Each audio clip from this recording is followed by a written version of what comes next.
Four sides equal हैं, parallelogram की four side equal है, तो ये वाली शेप क्या होगी, इस शेप को क्या बोलेंगे, अगर इसकी फोर साइड इक्वल है, ये पैरेललोग्राम है, इसकी फोर साइड इक्वल है, तो ये क्या होगा, रोम्बस।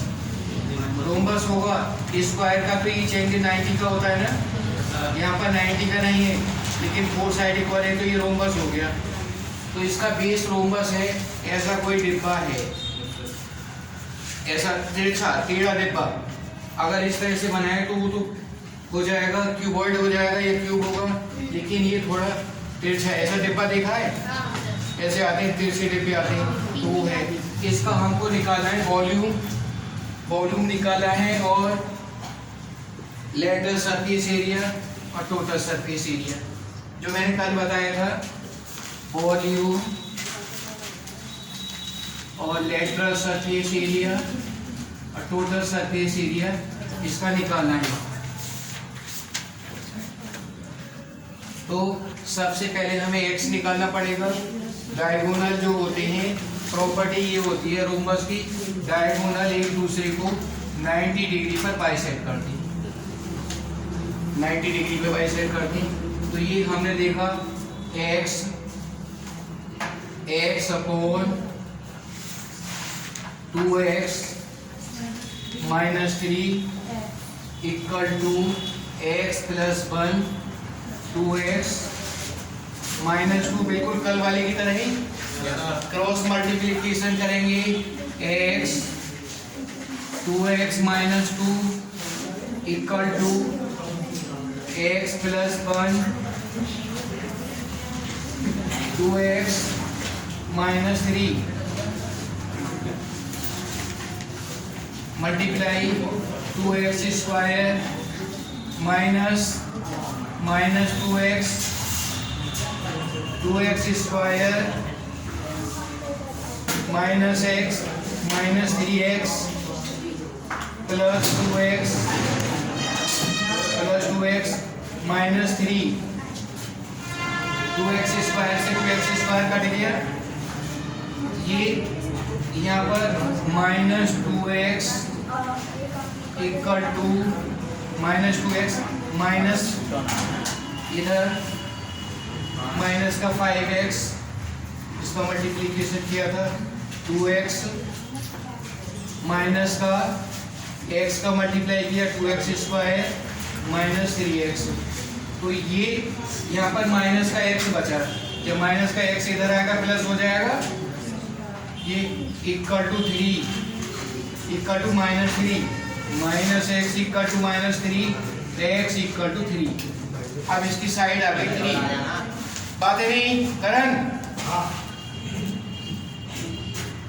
ये 3। अब यहाँ पर वैल्यू लगा दें तो ये तो हो जाएगा 4 और ये हो गया 3। राइट एंगल में पाइथागोरस थ्योरम लगाएंगे, तो side equal to root Pythagoras theorem 2 square 3 square 16 plus 9 root 25 5 आ जाएगी, साइड 5 आ गई, मिटा दूं?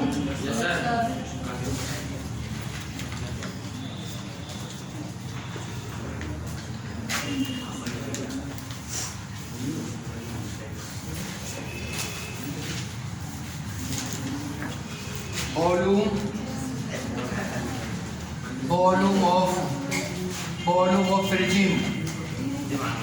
of prism equal to area of base multiply height area of base। Rhombus का एरिया होता है 1/2 d1 d2, डायगोनल का प्रोडक्ट हाफ कर देते हैं, मल्टीप्लाई h हाइट 1/2, ये होल 6 होगा और ये 8 होगा ना, ये 8 होगा, और हाइट है, हाइट x का मतलब कितनी हो गई हाइट 3, एक्स 3 आए ना, एक्स की वैल्यू जो निकल के आई है 3, इसे डिवाइड पाते नहीं ठीक है। 2 से 3 9 9 8 72 मीटर स्क्वायर वॉल्यूम हुआ। Lateral surface area perimeter multiply height, perimeter 4 multiply side, 4 multiply side multiply height,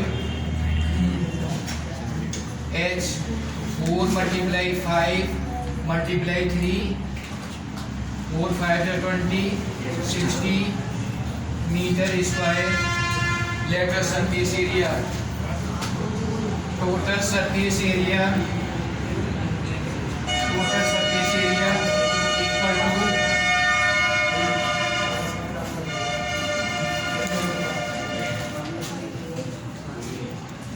letter surface area plus 2 area of base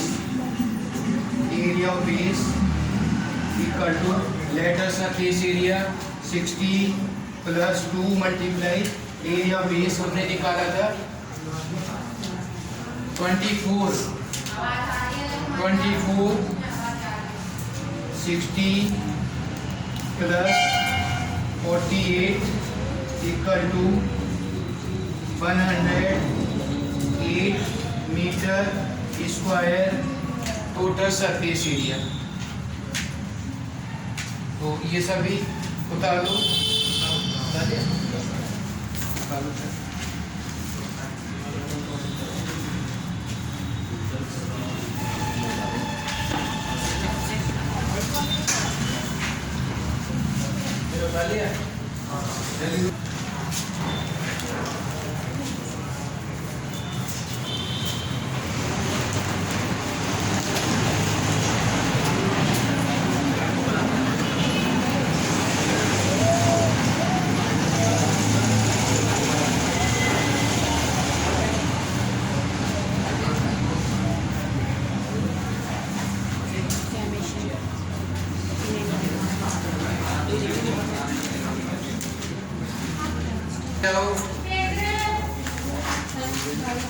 in any compound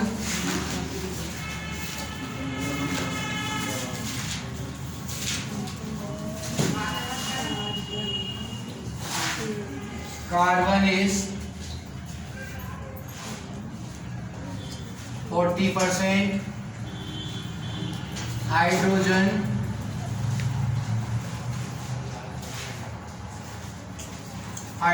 is 6.67%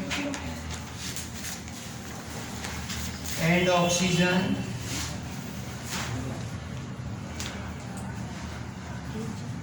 is 53.33%.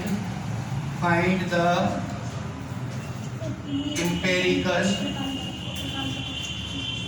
empirical formula if the molecular mass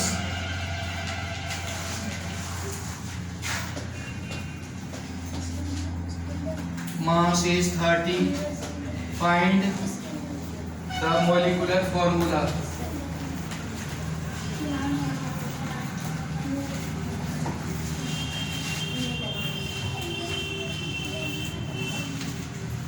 And also write the name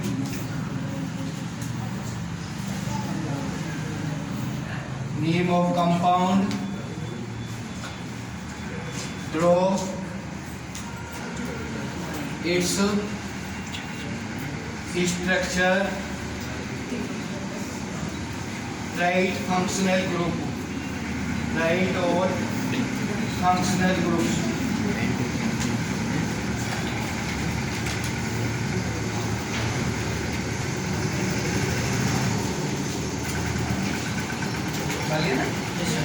चलिए देखो अब इसकी table बनाएंगे।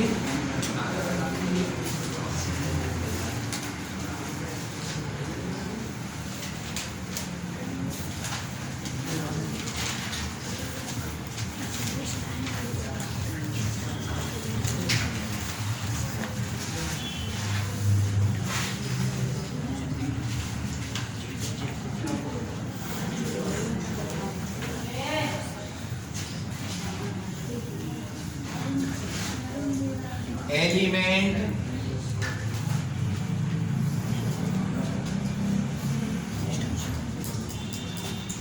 Atomic mass percentage upon atomic mass simple ratio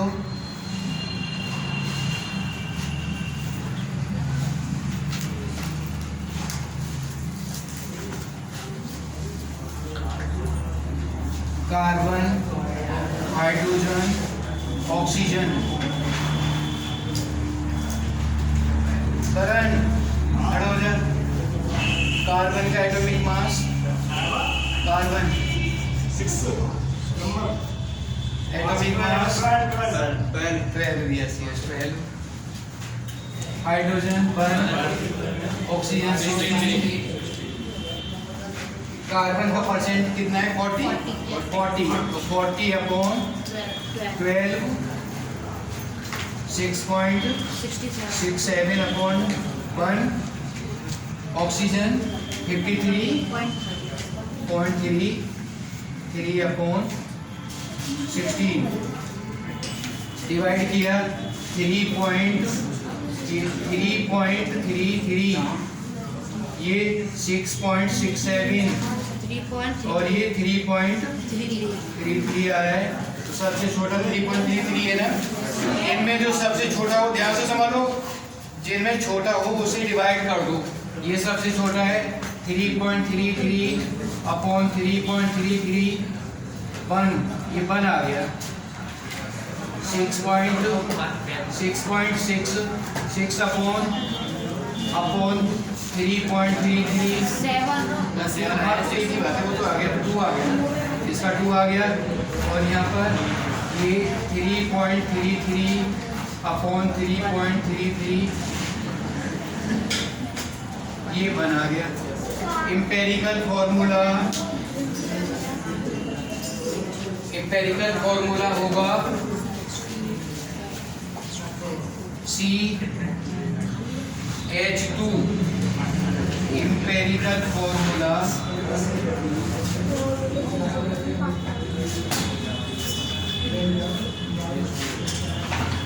CH2O empirical मास इधर ध्यान रखो आवाज नहीं आ रही था आवाज है किसी की आवाज देखो कोई नहीं तुम इधर देखो किसी कोई नहीं बोले इधर आ जाओ। Empirical mass carbon 12 plus 16 total 30 A equal to molecular mass upon empirical mass. Molecular mass is 30 upon 30 N equal to 1. Molecular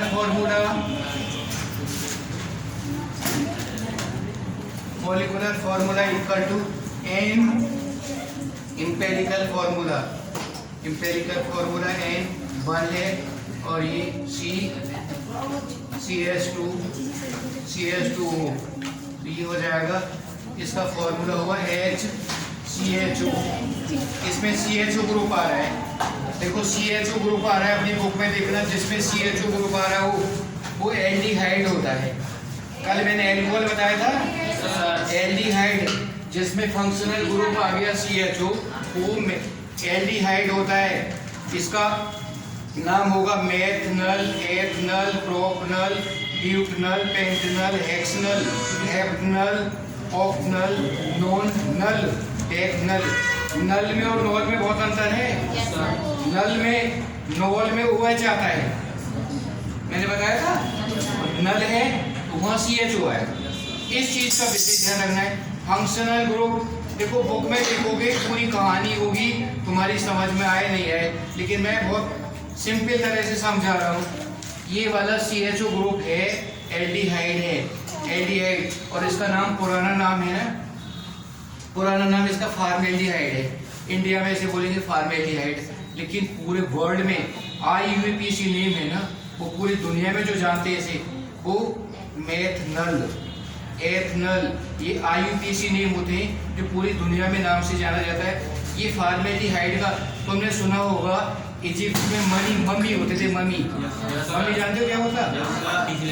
dead body को उनके ऊपर कुछ मसाले लगा के, कुछ केमिकल्स लगा के रख दिए जाते थे, बहुत सालों तक रहती थी। वो ये फॉर्मेल्डिहाइड में अगर कोई डेड बॉडी को फॉर्मेल्डिहाइड में रख दिया जाए तो वो सड़ेगी नहीं और बहुत सालों तक रहेगी। ऐसे तो इजिप्ट में होता, इजिप्ट में जो है बॉक्स में रख देते थे डेड बॉडी को, बहुत दिनों तक रहती थी। जो पिरामिड है, इजिप्ट में पिरामिड बने थे, उसमें ऐसा होता था। तो ये जो भी अगर किसी मन कोई स्नेक है और हमने स्पॉट बनाया तो स्नेक को, सांप को उसमें डाल दिया फॉर्मेल्डिहाइड में, और उसको हम 10 साल बाद भी देखेंगे ना तो उसकी डेड बॉडी ऐसी दिखाई देगी, वो सड़ेगा नहीं। ये फॉर्मेल्डिहाइड का इसलिए यूज होता है। तो ये फॉर्मेल्डिहाइड का ये तो फर्स्ट वाला ग्रुप हो गया, क्योंकि यहाँ पर कार्बन का बन आ रहा है, मेथनल है। मैंने बताया जब कार्बन का बन होगा मेथ, कार्बन के 2 होंगे एथ, कार्बन के ही काउंटिंग से इनके नाम पूरे हो जाएंगे। मिटा दूं?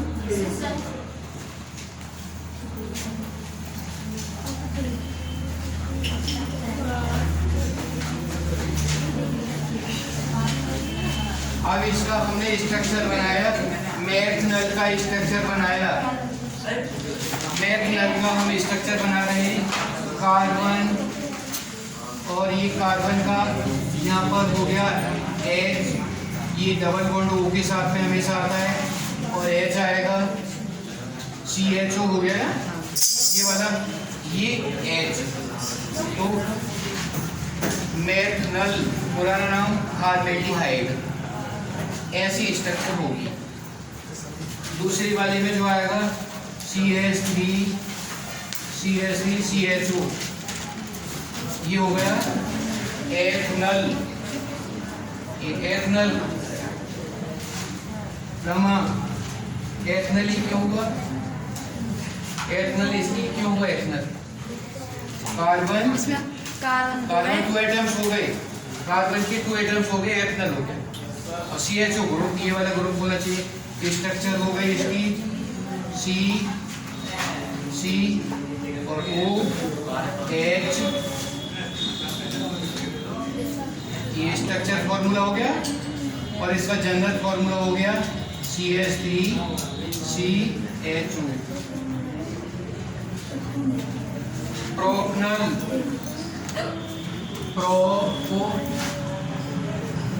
नल, carbon 3 single bond, oxygen double bond H।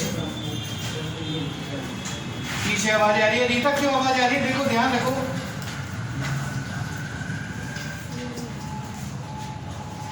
कौन बोला है? नहीं बोला है, आवाज आ रही है।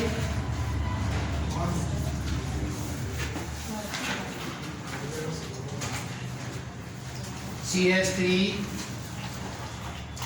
CH2 CHO, मेथ है प्रोपनल। अब से इसके इस कार्बन का क्या होगा? इस कार्बन का क्या है? O, double bond O, double bond H, ठीक है। H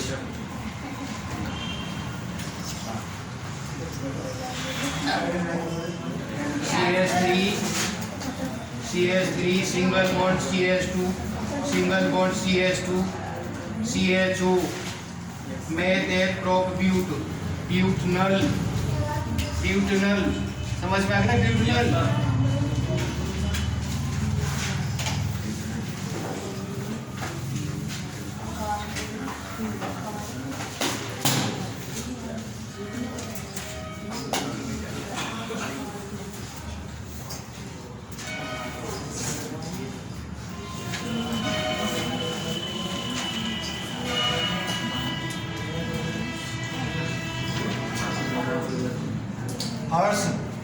हर्ष खड़ा हो जा। इसका क्या नाम होगा? इसका क्या नाम होगा? आकाश, क्या नाम होगा? प्रशांत, क्या नाम होगा? विशेष,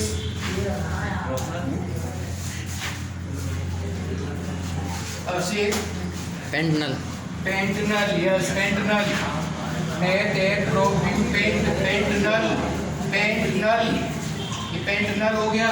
CHO ग्रुप आ रहा है नल, नल, पेंटनल। कार्बन की काउंटिंग से तो हमने देखा कि पेंट आ गया, नल इसमें CHO ग्रुप है। अगर OH खाली ग्रुप होता पेंटनॉल होता। नल में और नॉल में बहुत डिफरेंस हो गया कि स्ट्रक्चर पूरी चेंज हो गई। CH3, CH2, CH2, CH2, CHO।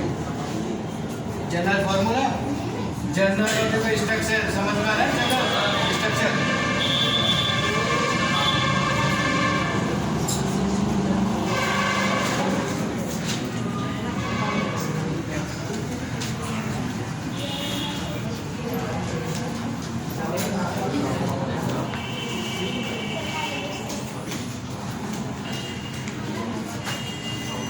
Happy,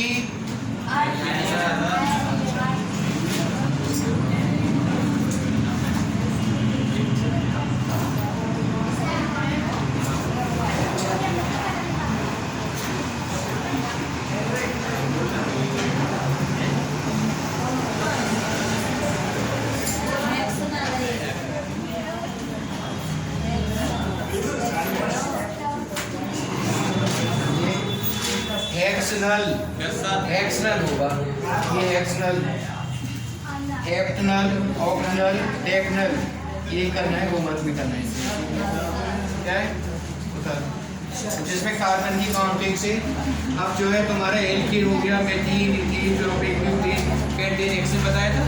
फिर हमने ethene, propene, pentene, pentene, hexane बताया। Ethyne, propyne, butyne, pentyne, hexyne बताया। उसके बाद फिर हमने एल्कोहल वाले बताए, methanol, ethanol, propanol, butanol, pentanol, hexanol. उसके बाद आज मैंने नल वाला बताया। कल मैं दूसरा बताऊंगा नल वाली एल्डिहाइड। एल्डिहाइड का यूज़, फॉर्मेल्डिहाइड का यूज़ किस लिए करते हैं? करंट खड़ा हो जाए। फॉर्मेल्डिहाइड, ये फॉर्मेल्डिहाइड का फॉर्मूला क्या है? अच्छा, किस लिए यूज़ करते हैं?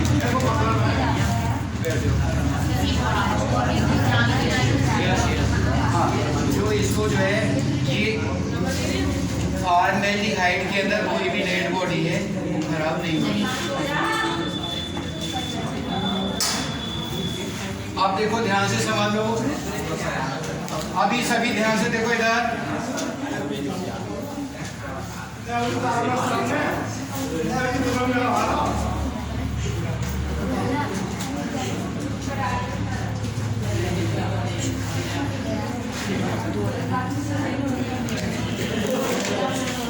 मोरों ने आबादी किसी क्या है?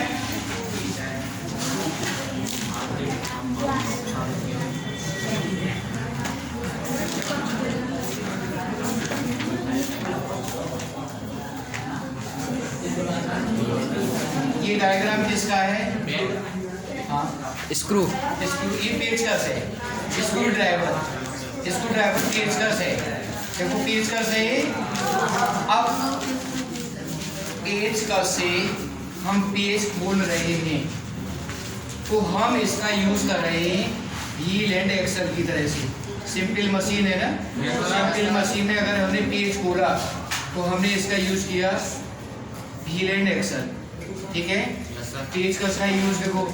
और अगर हमने पेचकस से कोई पतली शीट को काटा, हथौड़े से चोट मार के काट रहे हैं इसे, तो हम इसका यूज एक बेज की तरह से कर रहे हैं। बेज होता है, बेज जैसे चिसिल होती है तो चिसिल की तरह से यूज कर रहे हैं। और अगर हम इसे कोई ढक्कन खोल रहे हैं तो हम किस तरह से यूज कर रहे हैं? लीवर की तरह से करते हैं। लीवर ये सिंपल मशीन होती है। सिंपल मशीन वो होती है जिसमें खाली कोई भी पार्ट है और उससे हम काम कर रहे हैं। ये सभी सिंपल मशीन में मैंने बताया था अब सिंपल मशीन का एक हम एग्जाम्पल ले रहे हैं।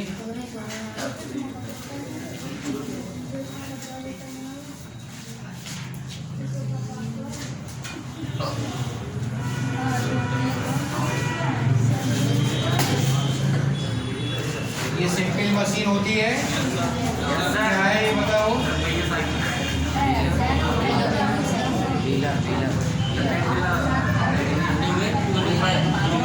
आवाज नहीं किसी की। रीता देखो इधर, रीता इधर आवाज नहीं है किसी की, देखो ध्यान से।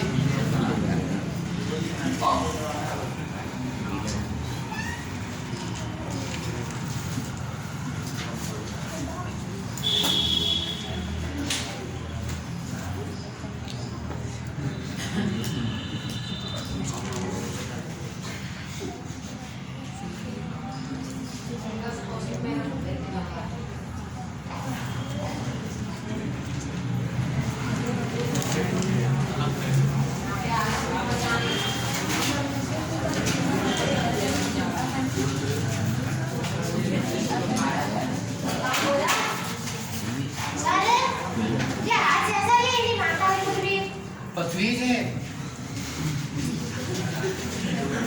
ये देखो पुली है, ये पुली है और यहाँ पर ये पुली से हमें ये मांस ऊपर उठाना है।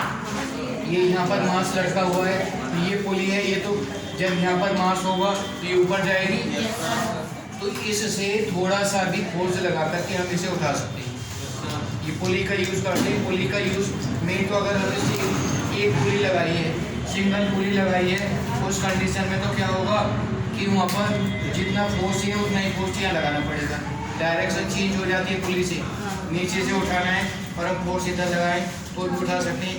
लेकिन यहाँ पर कम फोर्स के द्वारा हैवी लोड को भी उठाया जा सकता है, तो जितनी पुली ज़्यादा होगी उतना ही फोर्स कम लगेगा। तो अब ये देखो, ये तो नीचे जाएगा और ये ऊपर जाएगा।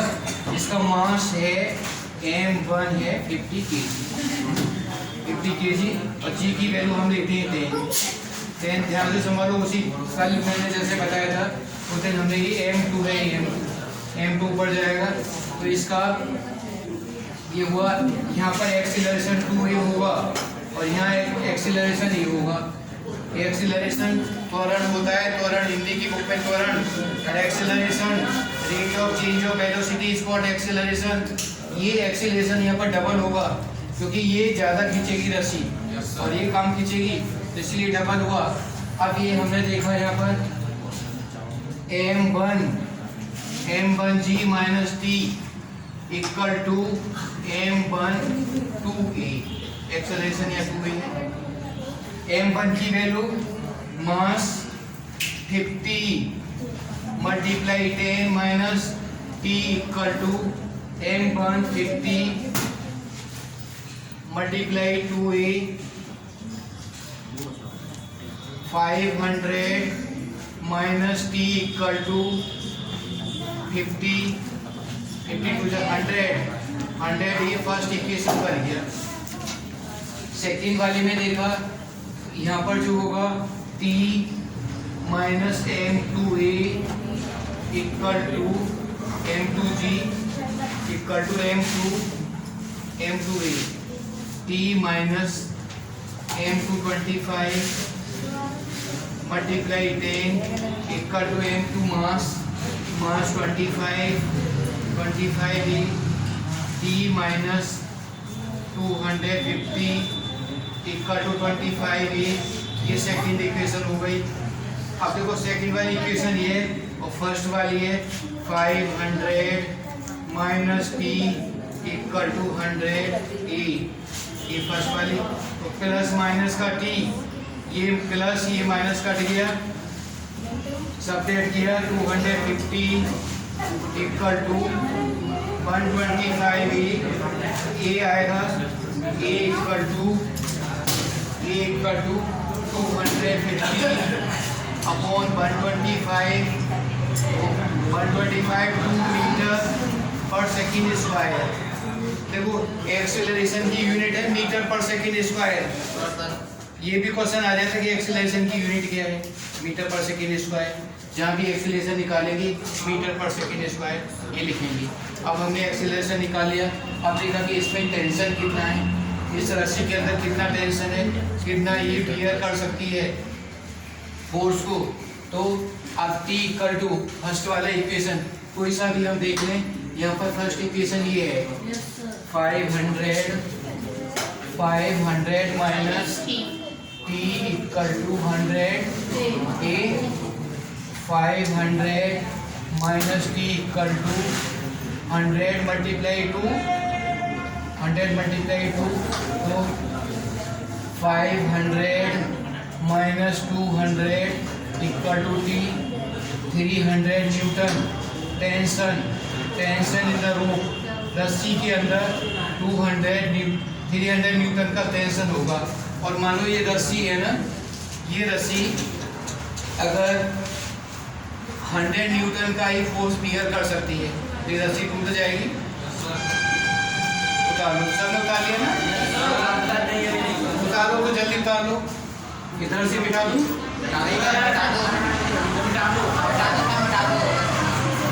उतार लिया, ये उतार लिया सबने।